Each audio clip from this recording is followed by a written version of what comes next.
Hi, I came to Birmingham in 2001. Originally born and bred in Manchester. I moved here looking for work as I complete my degree. I thought it's a second city, so maybe there's more opportunities. I moved here locally near the Perry Bar area. At the time, there was not many facilities. The city was still growing, was being rebuilt in the city centre. So it took a while to get any jobs. But when I finally got into some work, mainly property maintenance work, I basically saw the city grow as work was being progressed in the city centre. Also affected Perry Bar. These residential areas were being cleaned up. Commercial areas where businesses were moving in. So basically I stuck around to see the progress and ended up opening up a business here in Perry Bar, which now runs as a mechanics car garage. One of the things that attracted me to Perry Bar and Birmingham as a whole, but mainly Perry Bar, was the diverse community. So when I first moved here, it was already mixed. It was a mixed area. But where we set up this business, it was predominantly English. So we did suffer some experience of racism, but it wasn't as heavy as what we experienced before. It was more like ignorance than anything else. So a small struggle it took to give us a name, to put us in our place where we are here now. Yes, so that's basically how it was. Now it's all mixed. I think due to property rises and downfalls, the people are more worried about where they can find a cheaper place to live. So everybody's living wherever they can afford. So all the communities are mixing a lot better than they used to before. So now I feel like there's all sorts of communities living nearby here, and it's a lot more diverse than it ever was before. As time got on, the businesses started developing. A lot more people were moving into these areas. It was getting busier, and in regards to businesses, they started doing a lot better and established now after so many years, and they still are doing well.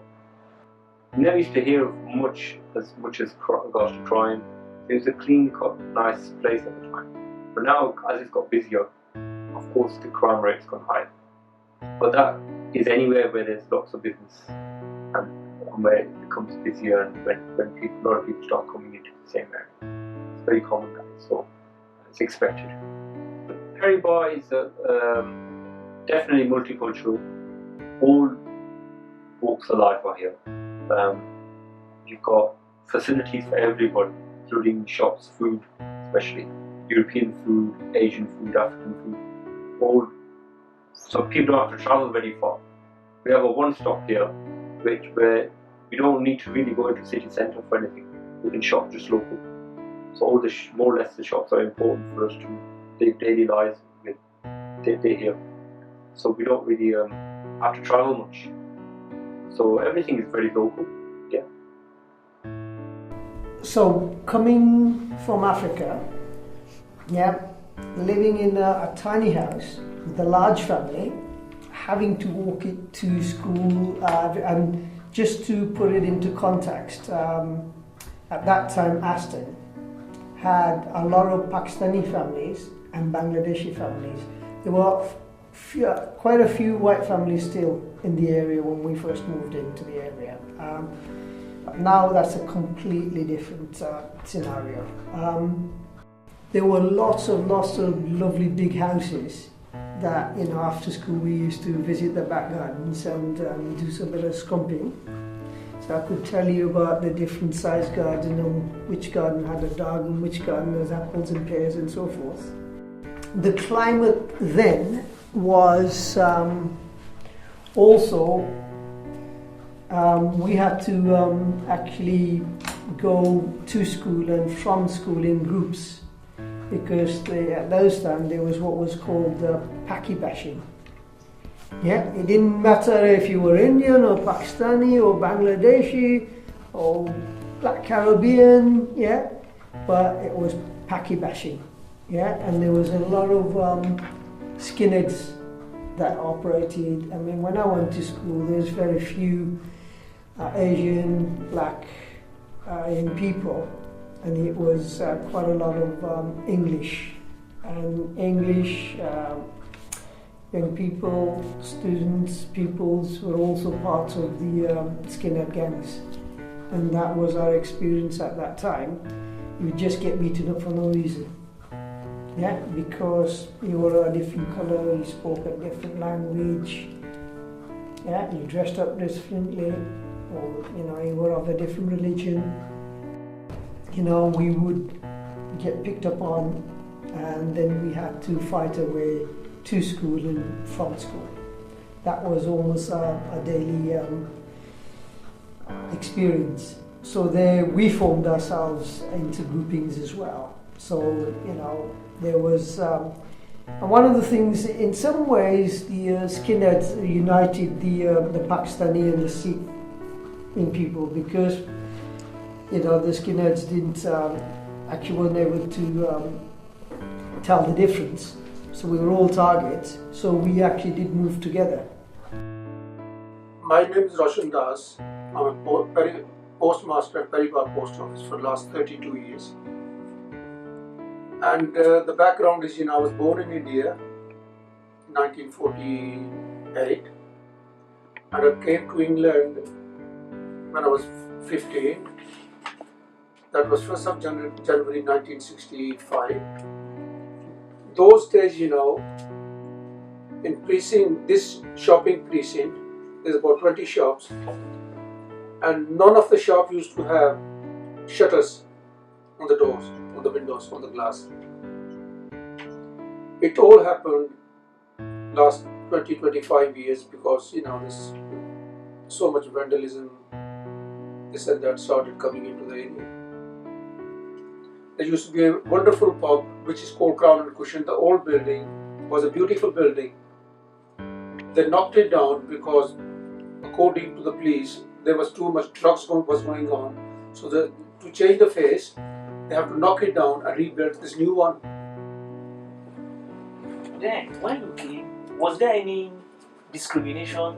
Because you said you were born in India. Was there any discrimination between other nationality and the people living in Peribagh? I don't call it discrimination, there's always one or two people, if they're call it, white skin, they maybe look at you, in a different way. But I've not found anything which I can say was a discrimination to me as Asian. People respected me, I given them the best service, and they, in return, they have respected me, and I still hold that respect today. Most of the people, who used to live in this area, they moved away to other areas. The new people who comes in this area, they mainly are letting properties around here. There's a lot of properties, they just was letting to students, this and that. And as the students comes in, and this EEC came, a lot of these immigrants comes to this area. Plus, there has been a couple of riots. One was called Handsworth riots, and there was the Lozells riots. And not long ago, there was other riots which was concerned my next door called Beauty Queen. It is Afro cosmetic stuff, and it was quite a big issue that time, and it was mainly made by the people who was opposing this business rather than somebody done anything wrong. So all in all, what I'm trying to say is this, this area has changed quite a bit because of changing of the population, or different sort of people start coming into this area. Now when the Linton Square was knocked down, they built this big called one-stop shopping centre. after the merger of Ladbrokes and Little Square, it was a company from Leeds who owned that old shopping centre, and they merged together and they built this big one-stop shopping centre. One-stop shopping centre has bring a lot of people from other sides, but plus it bring the youths as well. So this is what I'm trying to say. This area has changed quite a bit. It's gone downward. A lot of the shops that were on Birchfield Road and the surrounding really had very little relevance to us, because they were kind of the other bigger shops. I mean, we shopped locally, you know, the corner shops, the shops that could cater for our needs in terms of, you know, corner shops would, you know, have halal meat, for example, and also in terms of affordability, because the local shops actually did IOUs, but where you would go into the bigger shops, there was no such thing. You know, perhaps people didn't trust you because you were a foreigner. Where there was a lot of comfort in some of the corner shops, and you know, and you could get anything, yeah, that fulfilled your need. For example, halal meat was one thing, but other ingredients like you know, chili, haldi, mircha, you know, dhaniyas, yeah, all of those very, very important, because you couldn't get it off the shelf like you can now in the main supermarkets. Yeah, that was very, very significant at that time. Yeah, and also what was very significant was that, you know, if you went into town, you know, you would get the looks. Yeah, you get the looks at to say, you know, what are these foreigners doing here? Yeah, it wasn't all people, yeah, but you would definitely get people who could, you know, show their dissatisfaction of you just being there. So, you know, going to town wasn't an enjoyable experience. So I have been here since 1978. I first came to Birchfield. I came to Birmingham in 1972. So I chose Birchfield in 1978. Why? Because I saw it was an interesting place. The house I went to was very attractive. I liked the feel of the area. It was full of interesting shops and very vibrant. It had a good atmosphere. I was a teacher. I'd been trained as a teacher, and I came from London, from the university to Birmingham. So I have been in schools in Birmingham since 1972, all sorts of schools. I retired perhaps 4 years ago, I think. And we're here in a church setting, in the church garden here in the United Reformed Church in Wilton Road, which is very quiet and tucked away. And we are surrounded by streets of Victorian houses. We're not far from Answorth Park. And if we look down one end of the road, we'll see a tall building, and that's here, the Birmingham City University, 2013. When I first came, it was a polytechnic, and I had many friends there, many contacts, and I did even some small courses there. There were tar blocks at that time. Yes, there was the dual carriageway and the underpass. So over the years, since 1978, I have seen changes. I have worked, I have worshipped, and I have lived in Birchfield. And I look forward to a few more years of living in Birchfield. And I am the chairman of the Neighbourhood Forum, and we are lucky to receive some money from the big lottery. It's called the Big Local. Over the next 10 years, if the Lord wills, then I will be alive to see what the plans that we have for Birchfield, whether they will come into fruition. And I hope to see Livingston House, which is closed at the moment, open again as a community centre. I want to see young people enjoying being here. I want to see the students of the UCE contributing to the area. I want everyone to feel that they are part of Birchfield because it's a good place. Well, since I've been here, I have seen a lot more unemployment, obviously, as big factories have closed down in the area, and even the smaller factories have closed down. So the economy appears to be keeping people appear to be able to afford to go to the shopping centre and to take advantage of shopping there. It's vibrant. It still is vibrant in the shopping centre, and the local shops are still vibrant. I have a magazine called Birchfield Bugle, which has been running since 2000, and it goes through the people's doors and it offers a positive image of Birchfield, and it says this is a good place for your young children to grow up in and to feel happy and secure in, and that they will have a future here. Yes, they may want to go off to university, but they will recognise when they come home that there is improvement in this area, and it's going to become the place that it used to be.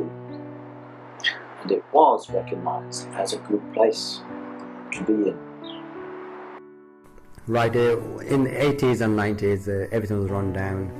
Old buildings, bricks here, bricks there, few houses was demolished. But now that's completely has been demolished. All the old properties gone now. You won't see any old property there now. It's all brand new houses on each side of the Birchfield Road. Big flyover, and there's a big Saddam Hussein mosque and the church next to each other, like a friends. And then the big flyover leading straight to one stop, which is a big major thing. So it's more modern now. Since 20 years ago, when I remember, it was run down, dust everywhere. Even the street was dirty, not clean. But nowadays you won't see any paper on the street. So it's nice and clean, and it's more modern now. And as long as we can keep it that way, I'm happy for my kids. So what's happening? Yes, I've been around the area for many years, and I worked for British Railways. Came here in 1956-55. Worked for British Railways, and from an ordinary person to a managerial point of view, I've gained status. My last job was Birmingham New Street, it was the hub of railways in those days, and at the moment they're making it a new brand station now, going to be bigger than all Europe. The station ain't finished. I suppose it'll be finished in a few years, maybe 18 or 2 years time. I'm not quite sure of that, but I'm not with the company anymore. I retired. Early retirement in 1993, 94, I had my last paycheck from the company, and that was good in those days. And now I retired, went home to Jamaica in 94, returned back to England in motherland, you call it, in 2000, and living here ever since. But prior to that, going back, because you're more interested in the past, in terms of joining the company, I remember the Soho Road quite well. Robert Road was the first of my meetings was between South Road, where I rode along both South Road, Holyhead Road, where I lived, and then Robert Road. And the wife went to London, did various aspects of things, and then we used to love the area in those days. I went to a small college, Handsworth College, there for a couple of years. I didn't make much progress there, but I was more interested in the field of railways, and I took that really to heart. And I used to go around the railways, various places, Hockley in those days. But since the beaching came, 1961, 62, when they cut the railways to pieces, and it was a sad day for us railway men. I met a bloke in church, Perrybar Church, and his name was Mr. J.B. Bishop Grant, and we was talking, and he said he came to England on the Windrush. The Windrush in those days was one of these first ships that ever bring the foreigners into this land from the West Indies, and the Windrush. And I was surprised to know that he paved the way for us. I thought I was a veteran, the first one coming in from the West Indies, and but he beat me to it, and I said I give him praise and glory for that, because he went through a lot of different things. It wasn't as friendly as you think. The people was, you know, they never see black people for a very long time, although it was part of the empire. But they'll come into a white race, then there was a bit scary to see a black person coming into their land, you see. And from that point of view, I had no problems in integrating, because I integrate quite well. But there was still a little bit of dips and dabs which you can go in and say, well, it wasn't quite right. The treatment in those days wasn't as good as they should have been or could have been. But we ride the storm. There wasn't much Indians about. There wasn't a lot of Indians. There was quite a few Indians, but there wasn't as much as there are now. But there was more Irish than West Indians, and the Indians then came in, and then from there they started developing. It wasn't a lot of nationality, quite all type of nationality was it, but it was mostly Irish in those days, as I remember. And as I said, there was hard-working men. They came over, and Scottish too. They had Scottish people and Welsh. Oh, the Welsh people was here too, because there wasn't. They said there wasn't a lot of work in Wales, so they had to come down to England, Scotland too. So everybody from the foreign countries, although England, Scotland, Ireland, and Wales are the same one country. When I say one country, they make up a one area because it's ruled by Britain, and they all congregate in the central part of England, because England was after the war. That would cause us to be here. Workload. There weren't a lot of people to take charge of the work, and the natives of the land could not cope with the amount of work that was required to rebuild Britain back to its greater empire. So we filled the gap, and I tried to fill the gap in the best we could. From there, we are here still filling the gap, and the old age now has took its toll, and we're still among the living. It's absolutely, completely changed. When we came, there was like houses, like the toilet was nearly on the outside, and you have to go to the toilet, you have to go on the outside, you go on the back, until recently, not recently, until years and years past, then they built the toilets inwardly, but the toilet was always an outside area sometimes. And the first house that I had was a toilet on the outside, so I had to leave the dining hall, go on the outside, and inside to the toilet. And that was an experience too. But at least there was a toilet, and in those days.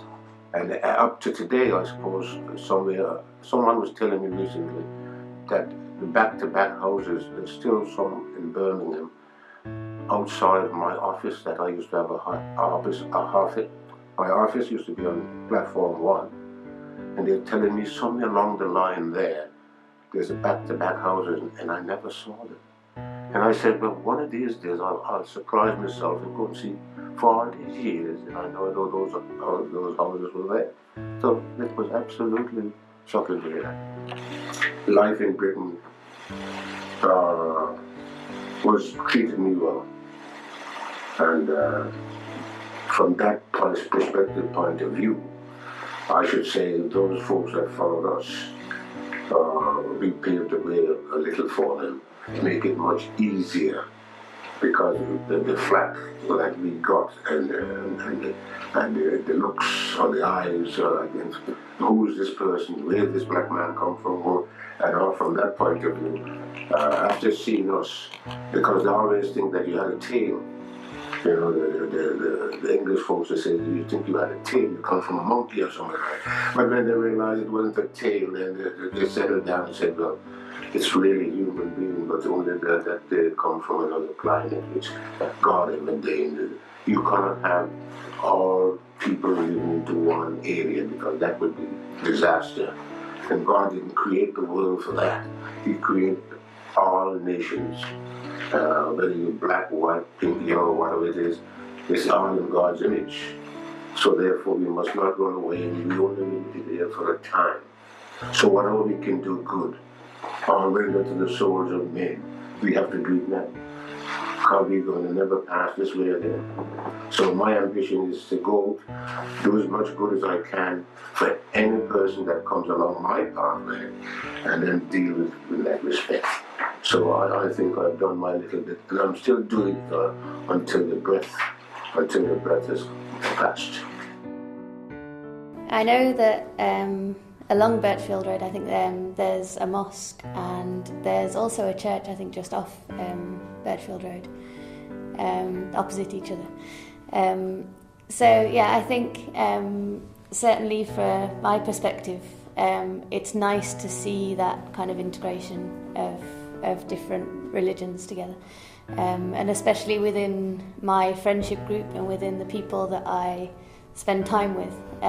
There are lots of people of lots of different religions, and it's something that actually we talk about and we share experiences, but it never causes a divide, and I think that's really important, because you see in a lot of different countries that they're fighting for their religion, when in reality they're not, because religion should be peaceful and should be friendly. Everyone should be able to integrate and kind of live together peacefully and happily and support each other. So that's... My connection with Birchfield and Peribara area is pretty much from when I was born.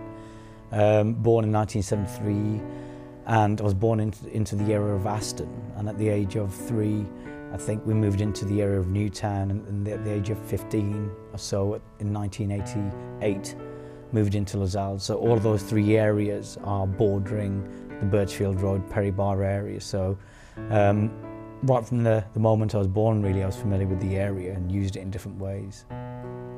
From as early as I can remember, you know, growing up, we were always told about the boundaries that we would be allowed to explore to the full extent of where we were allowed to play to and hang out in. So we'd be told that the Birchfield Road was the upper limit on one side of where we lived, when we lived on a road called Alma Way, and that was in Newtown. And you know, we'd be told that we couldn't pass that road over there, and that would be Birchfield Road, basically. Well, it would be Lazal's Road, but we don't frequently cross over and take it a little further onto Birchfield Road. When we were younger, we'd explore the environment in a way that I guess children don't do anymore. Maybe it's too dangerous and too many cars on the road, but you know, we were always out and about. So you know, we'd test those limits as we were young, you know, when we were younger, and we'd grow up, you know, being able to kind of venture a little further out. So I don't know about the stories of the area, but we had a sense of our environment and what the limits were and what we were allowed to explore or not. And as a result of that, you know, we were aware of Birchfield Road, and that was the outer limit of what we would be able to kind of play out to, other than family outings to the park. The reasons for, I suppose, my parents setting boundaries as to where we could play and how far we could go, I think it was just pure safety, really, that you know, these were major roads, and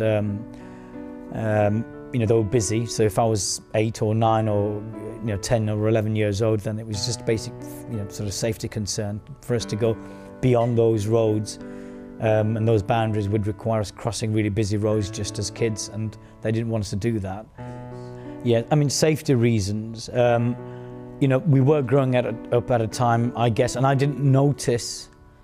I was too young to understand what that, you know, the changes that were taking place in Britain and society, and you know, we were a minority ethnic community, or rather, we were a British Bangladeshi family, just kind of emerging and kind of finding our feet in this country. And although I was born here, my father arrived in 1962. My grandfather arrived in 1937, before the Second World War started.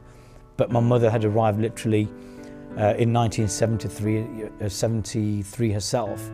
And so we were just finding our feet. And in those times, I guess, you know, there was a lot of uncertainty about, you know, where and, you know, the areas that you're living in and different communities and things like that. So, you know, they just didn't want, you know, it was just totally understandable that on a health and safety front or safety front, and just, you know, we weren't, you know, fit to go beyond those boundaries. But having said that, I mean, those boundaries, you know, I know that kids don't go out these days anymore. So, you know, what we were allowed to do back in those days was considerably greater than what, you know, children are able to do now. And we were out all the time. We'd go out and say, can we go out and play? Parents would say, you know, where are you going? And we'd just say, outside. That's the answer you gave, really. So we went outside. We'd tell them we'd be back for lunch or dinner, and we did, but usually frequently we went out for longer than that. And, you know, we would test the boundaries out. And so, you know, there'd be little mini adventures. These kind of playing outside would be little mini adventures where we would kind of push ourselves out to the edge of the Birchfield Road, and on some occasion we'd cross over. Bizarrely, for some reason, whenever we kind of transgressed and went over that road onto the other side, we sensed that our parents would know and would find out somehow, and sure enough we'd return home later that evening and we'd be in trouble because somehow they knew and found out that we'd gone too far, really. So I think the reasons why, I guess, we had boundaries and communities were clustering is one of the ways was that, you know, chain migration it's called. And I know that, you know, when my father came in, that he came in through the route, you know, and arrived and migrated to Britain, he'd come in and he lived with his father, who arrived many, many years earlier, before the Second World War. Subsequent arrivals would come in, and they wouldn't have a house necessarily immediately, but they would stay out to relatives. So, you know, they would be living 2-3 families in a house, and a relative would say, well, look, you know, you can come and stay and have a room, even if it was a family of 4 that had arrived from Bangladesh or any other part of the country in respect of different communities. You know, they would start out, you know, living in a house somewhere. So, you know, that was one way that would cluster. I mean, obviously also poor areas, migrants would come into the poor areas first. So, you know, I think, you know, Aston was an area where, you know, the community kind of started out, and it kind of probably branched out into Lascelles and into Newtown as well. We moved into what would have been fairly newish council housing at the time. You know, they're flat roofed houses, they weren't pitched roofs. This was 70s architecture, 60s modernist architecture, 3-storey. So, you know, when we shared a house, there was 3 families, Asian families, sharing a house in Aston, and that would have been similar in Aston. So, you know, people came in sharing houses like that, and that's why maybe one form of clustering was going on. Then we finally got a place in Newtown, and then, you know, we finally moved over to Lascelles. So that gives you an idea of how you're moving around. And other parts of the city, like Sparkbrook, would have received groups, so Smallheath would have started out like that as well. So, yeah, but that's, you know, there's lots of other reasons. You know, now that I study, for example, I do studying and I research history. You know, I know some of the some of the other historical and policy reasons and various other reasons why that happened. But, you know, that's not from personal experience, that's from research, I can tell you that. So, in terms of what I know about the area, I guess I've lived through part of it, you know, and I don't know, I only have some background about my grandfather. You know, he arrived in 1937. He was in the Merchant Navy as what they call a lascar. And many of the earliest settlers into the UK came as merchant seamen who arrived into the port cities and towns. So that's what happened. And I think during the Second World War, because he was stuck here then, he migrated inwards to Birmingham.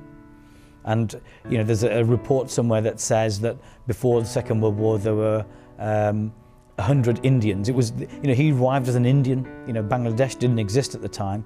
You know, he arrived in 1937 as an Indian, and there were 100 Indians in Birmingham before the Second World War, and by the end of the Second World War, this report says that there were 1,000, and I'm pretty certain then that in that number was my grandfather. So it's a report that studied migration and settlement in that period. So that gives you a sense, and you know these little bits. And then my father was only 6 months old at the time when he was in when grandfather left the village and was in the Merchant Navy. So my father didn't get to see my grandfather until he was a 25-year-old man, when my grandfather finally brought over my father. And my father started working in the same foundry that my grandfather had been working in. I mean, just to give you a bit of background, my grandfather worked in the munitions factories during the Second World War making bullets. And I always joke that there is therefore, inverted commas, a black Blitz experience, as in there were black people, Asian people in Birmingham at the time that had experienced the Blitz. And then beyond that, he was working in the foundries up until, he died really. I mean, he died in 1966, or 67 rather, well before I was born. But in 1962, he brought my father over. And that was the first time really that my father had come to meet and begin to know his father really. So, Dad started working with Grandad in the foundry they worked at, which was, I'm guessing, in Newtown. There was a foundry there called the Crocodile Works, owned by Ralph Martindale. And so, knowing about that story and knowing a little bit about my father's story, and that story, some of the detail about that story never came out until well later, because some of it's taboo. The things that they did in the earlier years when they arrived, the world was their oyster. They had freedom, and they had this environment, and some of the challenges they faced were complicated and never talked about it. They obviously faced racism and various other discrimination, but they also had this kind of environment that was different and freer, and they tried and tested it out and explored. But that side of things they weren't, and even the bad side of things they never really talked about. And it was only when my father passed away where people in Bangladesh, relatives who had gathered the stories over the years, were able to tell me when I went to bury my father about the story of my grandfather and my father. So whilst my father was alive, it was seen as almost disrespectful to provide that kind of detail about my grandfather. And it was only when my father passed away in 2003, about 11 years ago, that did they feel comfortable that they were ready to pass on that information to me. And it was detailed. They sat me down in the village, this one woman who was my father's cousin, younger cousin by 2-3 years, sat me down and told me the family history for over 3 hours. And there was an enormous amount of detail. There's a lot I know now as a result of that. The really bizarre thing is that I get to know about my family history, I get to know about my community history through a lady sitting in a village in Bangladesh who'd never come to this country, and she knew all this. And she knew this because in between the time that my father had arrived and lived, they and other compatriots within the community were moving backward and forward and taking with them the stories, and these stories were being naturally collected and kept by somebody in the village. And I was amazed that they had that much information. My earliest experiences of Birchfield and Perry Barr, as a geography and a location, have to be kind of combined with thinking about, I guess, your place in the world and some of the kind of things that you're worried about as a young person growing up. And that in a very real sense was about you'd be feeling like you're in danger at different times. So what I remember most was being able to explore the environment.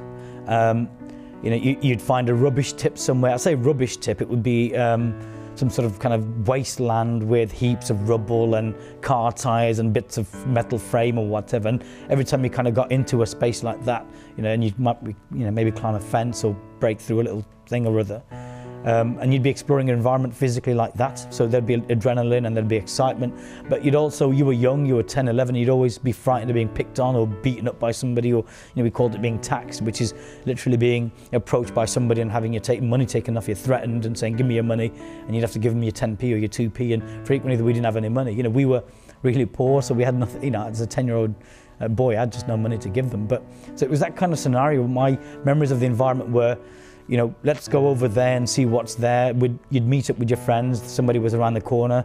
I had a friend who lived just around the corner, so we'd meet regularly and kind of get over there and explore Birchfield. My earliest proper, let me do this, I'm itching. My earliest, memories of Birchfield, aren't that, Birchfield is a distinct area, because I didn't know Birchfield was Birchfield. I just saw the entire place as this place with stuff, roads and shops. And, the earliest memories of Birchfield with my father, and he would take us to the shops with him. So at one end, you have Six Ways, which is Six Ways Aston, and we were taken to the grocers that was there. It was a butcher's and a grocer's, and I'm certain it's still there. And we're talking, this is 1978, 79 and 80. We went into those grocers. It was a halal butcher's. They had various fruit and veg that we're used to, and the herbs and the spices and the kind of, the coriander that you used in cooking. So, once a week or whatever it is, he'd go shopping, and then he'd take me and perhaps another younger brother, and we'd go shopping with him. That's one of my earliest, probably the earliest memory of Birchfield, which is that the one end of Birchfield Road is right at the end of Six Ways Aston. And then, from time to time, he would take us up Birchfield Road to some other shop. It might be a furniture store, it might be another butcher's or, packed supermarket, or whatever it might be at this other end, a little further up. And they would be rarer because they'd be further away. And obviously taking young kids in tow would be an extra hassle. So it was easy for him to take us to the shop nearby than further up the road. But, now and again he'd take us, And I remember sometimes that, we'd be embarrassed because he'd be haggling to try and get the price down, on Birchfield Road. So we'd be like, oh no, he's doing that again, haggling to get the price down. But yeah, those are the most strongest early memories of my connection to the area. But that's also to do with my connection with my father, and we'd quite like it because, we'd go out and then, at the end of the shopping, you'd carry the bag for him if it wasn't too heavy, or he'd carry a bottle of milk, and that kind of thing, really. Thinking about I suppose the challenges that are in the area now, or and what I remember of the challenges, social or economic or people or community wise, when I was growing up. I recall as a young man that I didn't quite, this is an interpretation now, I can analyse now. I wasn't fully aware, I was too young to be fully aware of the challenges that existed for adults, in the world, being 8, 9, 10, 11. And I wasn't old enough to know what are these issues, and some of those issues might be, racism that my family felt, or some of those issues might be the social and economic deprivation that existed.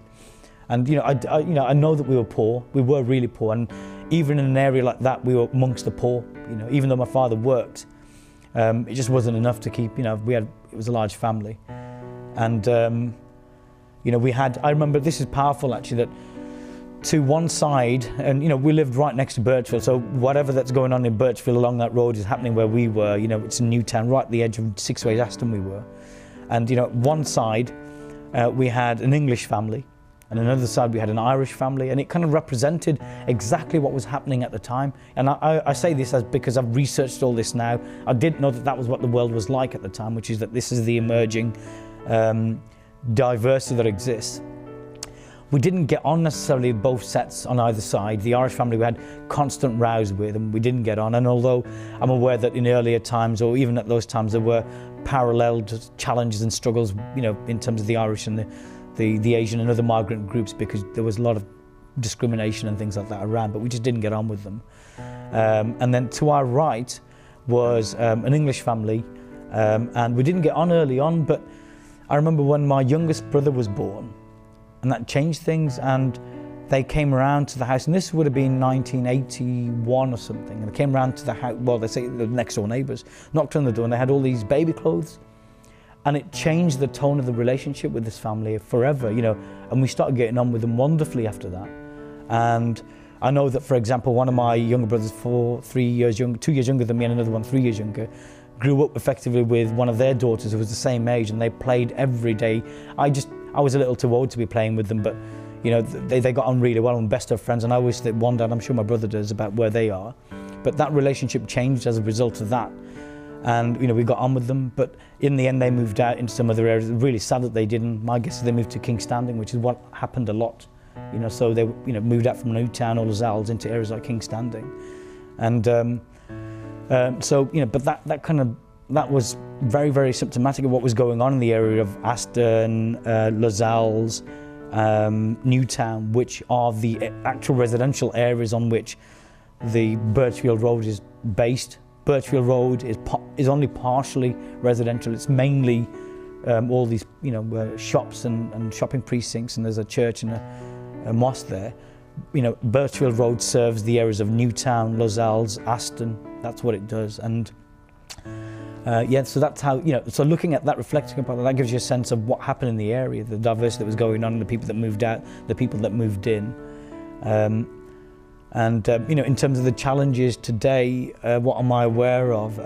There's still social and economic deprivation. There's still a lot of migration, but now from newer parts of the world. So you've got migration from Eastern Europe. You've got, I went away from Birmingham in 1995, returned in 2003. I went away as a student to have the chance to leave the city, which I was really happy to do because I was really tired of the city by then. I'd kind of grown, I'd become a bit of a geek. I was interested in learning more about the world, used my local library a lot, and I grew up with friends that were similarly inclined, that wanted to know more about the world. So, I left the city in 1995, returned in 2003, or 2002 rather, having studied and educated and had made friends from around the world, and was astonished. The city had changed. So Lozells, Newtown, Aston, these areas had changed. Birchfield Road had changed. There were new people on these roads. They were from Somalia, they were from they were Kurds, they were from Iran, Iraq.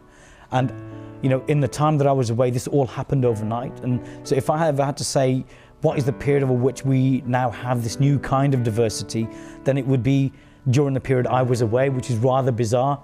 But I can see this now because it's the sudden change that I'm able to see or notice that happened while, as a result of me being away. And I can see in 1995 it was like this, and in 2002 when I returned it was like this. My family grew up in the area, were there in that area throughout, so they grew with this, so it was nothing new, but it was new to me. The area of Birchfield and Perry Barr hasn't been properly documented.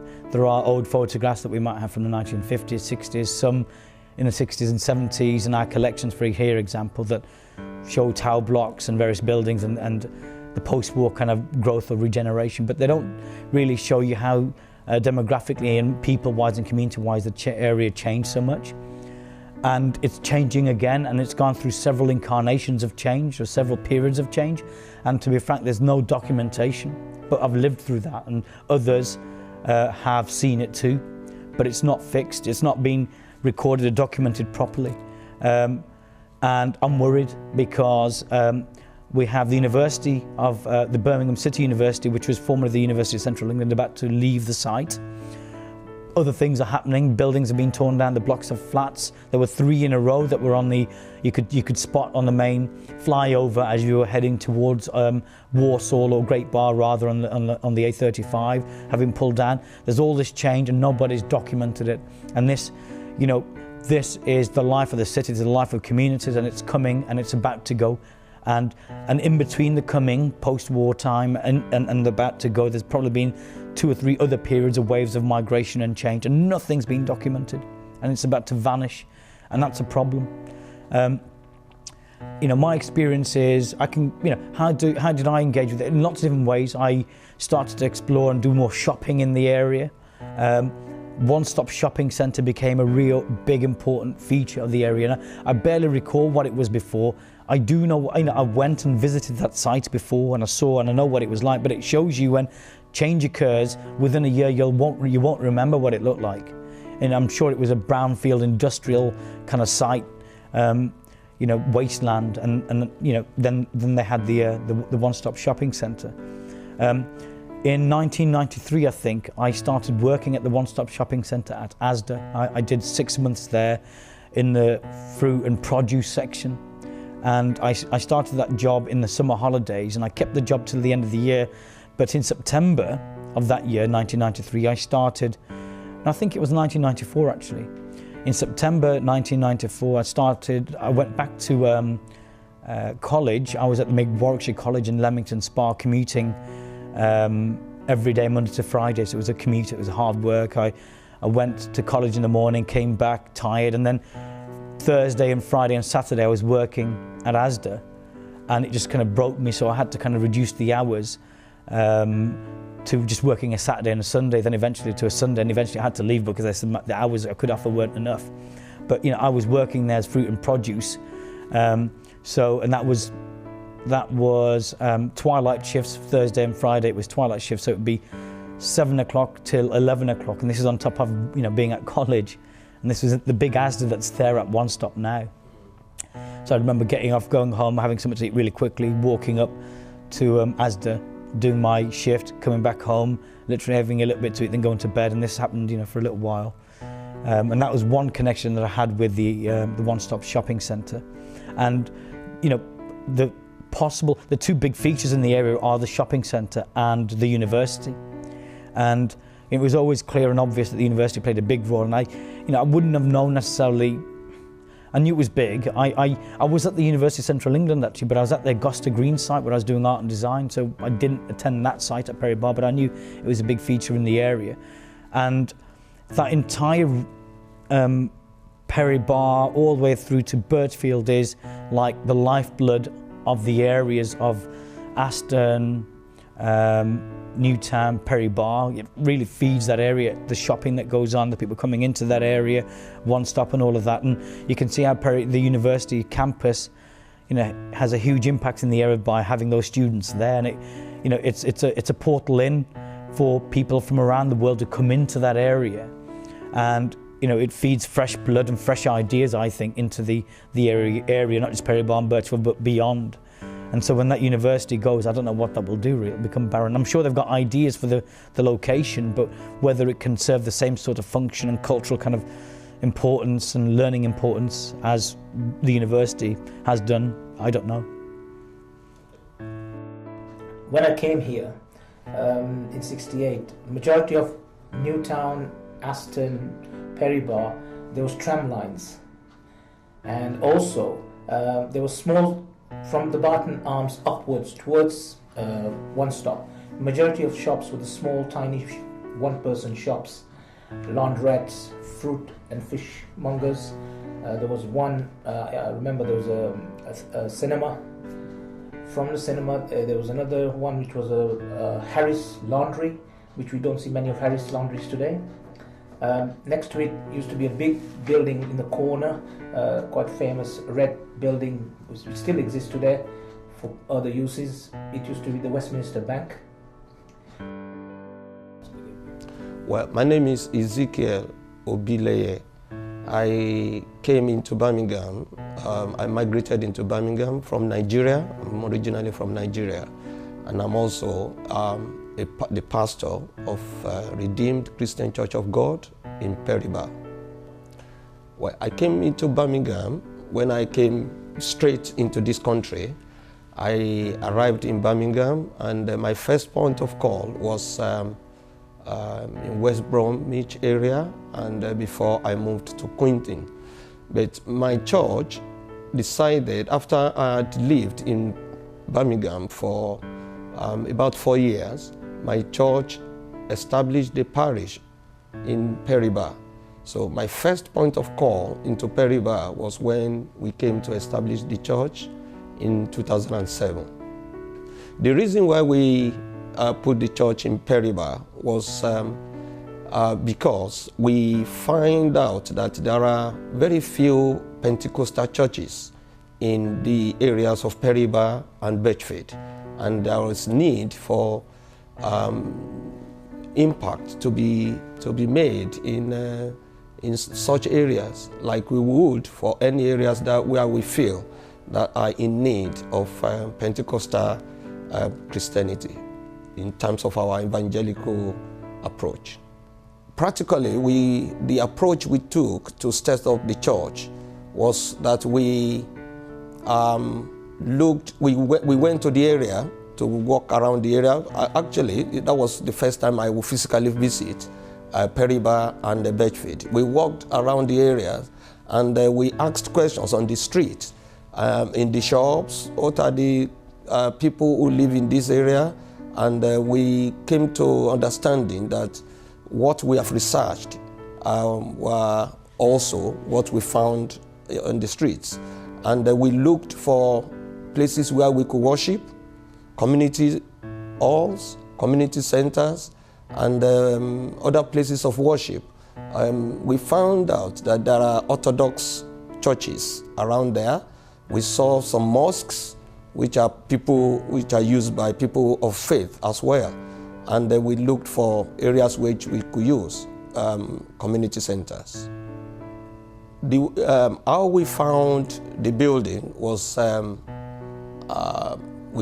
we essentially looked for areas where we could use flexibly, which would not, our approach was to, for instance, like I said earlier, we were looking at having a church that will appeal to the youth, that will appeal to the communities, whereby apart from inviting them to church, we wanted a place where we could invite them for community events.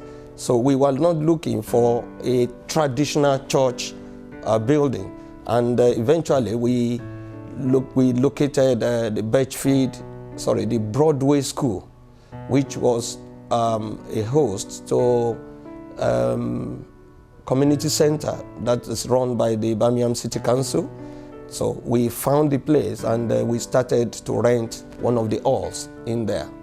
Having found a place in the school, the community center, because we wanted to be where people live, we wanted to also ensure that where we use will appeal to people who would not ordinarily go to a church, a traditional building church. And also we wanted a place where people can also engage in other activities apart from going to church, like playing games, table tennis, where we could use as a relaxation place. So we set up in a Broadway Community Center that is situated in Broadway School. But that also gave us some challenges, because when we started there was no storage for us, for instance. So we we were kind of not immediately accepted in the area. We were not given storage. We were not allowed to put our banner overnight outside so that people know that we are there. It's only when we gather for activity that we will put it there outside, and immediately we will take it out. So it was a real challenge getting into the place. When we first started, it would be interesting to know that only 2 families started. My own family, I had 3 children then, my wife and myself, and 1 other person whose family also came with us. So that was how we started. And we started to engage the community. Within about 3 or 4 months, we had people from Sierra Leone, we had people from Cameroon, we have people from India, and we have people from China, because the Chinese and the Indians were students who are students of the Birmingham City University. So they saw the church and they started coming in. And the Sierra Leoneans also came in, they were also students. So at a point we had about 5 nationalities within the church. So it was a good impact we started to make in the first 6 months. Presently, the composition of the church at the moment have evolved, and we have majority from the Black Africans, Nigerians, Cameroonians, and Zimbabweans, and we have people from the Caribbean, and we have a few British Caucasian people who come. Some of them come and go. The other people, the Indians and the Chinese, because they are students, some of them had now left after completing their studies. The nature of the area is that people, it's like, it's with what we had before, the nature of the area, what it was before and what we are seeing at the moment, it appears things are beginning to change. What we had before was that people cannot coexist without tension. And for the moment, we also still see that people are more comfortable with people from the same background. They think to have trust in the people and that may be evident in the rate at which the growth of the church had been more of people from our background. Maybe because I'm the pastor of the place and people tend to be more comfortable with people who have come from their area. Having said that, we have also seen that there is a kind of understanding and what I can call unity in diversity. People have begun to understand that even though we are different, but we can work together. Our landlord, for instance, where we have moved, because the church has now moved from a community center in Broadway to a place where we have rented and registered as a place of worship. The original owner of the property is a Muslim Pakistani who we have been working well with for the past 4 years, and we couldn't have worked better with any other person of a different background. He's a Muslim, he's a Pakistani, but we work together. And we've also seen that people from Eastern Europe they are increasing in the area. They might not come to our services, but we engage with them in other activities, like when we facilitated the promotion of Earth Check. They came around and they engaged with us.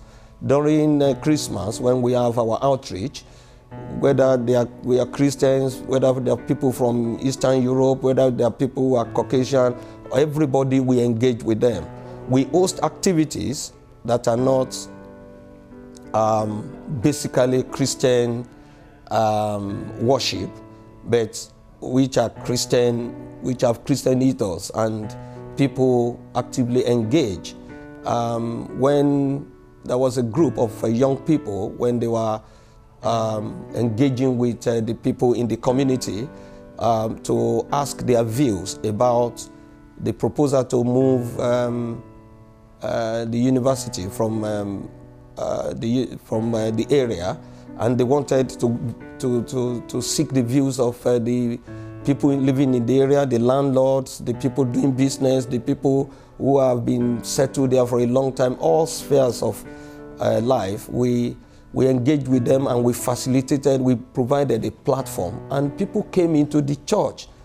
We can see the imam of the mosque, we can see people who are of different faiths, different backgrounds coming together in one place. So it was a thing that gave us hope that the area is evolving and it could be better. The present location of the church is located in what we can call an industrial complex, because that is where we could get a sizable space to have a more permanent place of worship. And in the area, in the industrial complex, you've got garages, you've got car body shops, you've got estate agency, and you've got pizza shops around the place.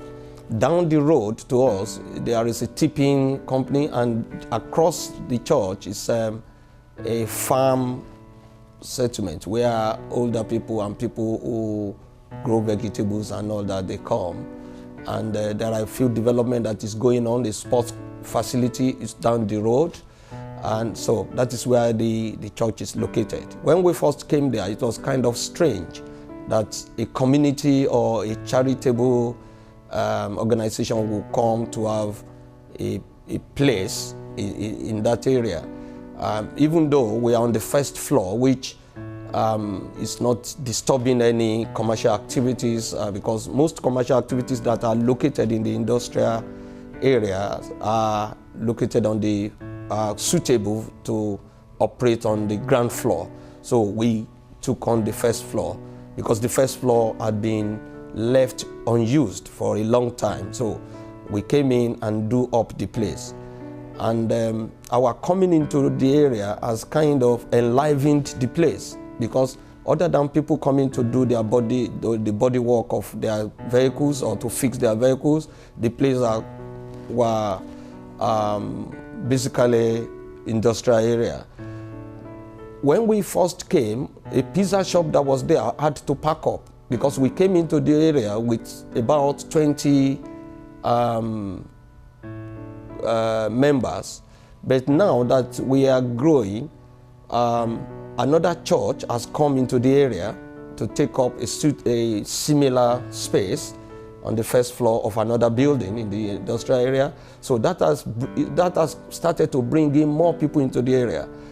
This pizza shop that closed down, another management took up the business, and I had an encounter with the owner of the business, and he told me that weekends when the churches come in there, they record more sales than during the week put together. And because of the influx of the people coming to that place, it also attracts other people. So the business, the retail business in the place is going on, and the place is, the traffic is becoming heavy, and the place is becoming livelier. Though it was a challenge that we took, because we couldn't find any other venue that was suitable, but we went there and we felt that we could start from there, and so things are changing for the area.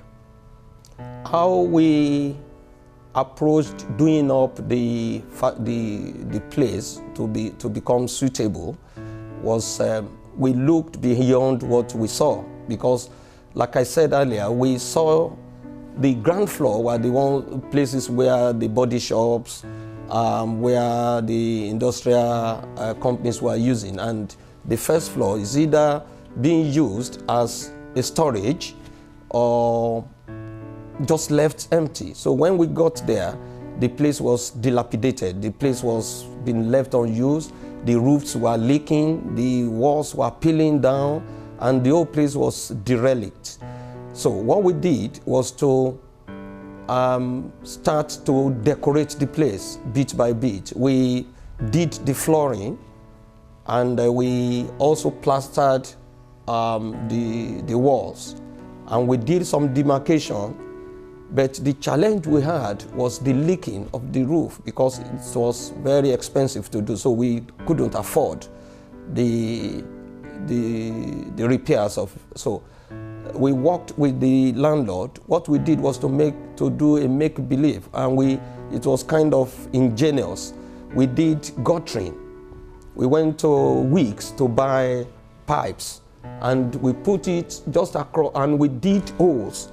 We made more holes so that the leakages will be located in certain areas. So the holes where the water was coming from, we made some pipes to collect the water, and we directed the water outside. So we will be inside the auditorium, and we will be seeing water coming down from the roof and going into the pipes outside. So that made us to have less water dripping into the floor, but also increased our heating bills, because that place became very cold during winter. Until we were able to contribute, we made donations amongst ourselves to raise money, and we did the ceiling to be able to. So it was by the end of the second year, we had spent, raising money from members, we have spent over £35,000 to be able to do up the place without, but we had to be doing it gradually, raising money, people donating to the charity of their own volition. At the moment, we actively engage with the area of Birchfield and Periba, not only encouraging our members and those who have come from our background to live peaceably with people. We engage with social activities that go on in the area. We engage with social activities, like I mentioned earlier, when feedback were being sought from the areas regarding the relocation of Birmingham City Council. We cooperated with people, everybody with different backgrounds and communities in the area.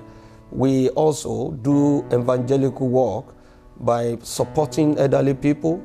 We have a project that is funded by Heritage Lottery Fund, and which is producing this work. And we worked with the Library of Birmingham to engage with the community, so that not only to collect stories, but also to let people know that even though we are different, but we can be united. As a church, we provide an arm of our church, which is called Team Nehemiah. Team Nehemiah being somebody who had been outside his own community, and he heard that there was need to rebuild his original place, and he left his comfort zone to go back and rebuild. So that is why that team is called Team Nehemiah. The Team Nehemiah, we engage with the community to offer free business advisory services, where we ask people, encourage them to be engaged in things that can bring extra income. If they lose their job, for instance, we train them to be able to get jobs free of charge. We also help people to start small businesses. We encourage people to go back and retrain and ask them what their abilities are, what their capabilities are, irrespective of whether they are Christians or not Christians, whether they are white or black, whichever background. We promote that, and the Team Nehemiah will train them, will encourage them, or signpost them to where they can get help. So with that, we take church beyond, we call it taking church beyond the auditorium, and to contribute to the economic activities in the area. And because our members, not all our members live, though majority live in Peribar and Birchfield, some of them live in King's Standing, some of them live out of areas. So when they come into the area, they also contribute to the economic activities in the area.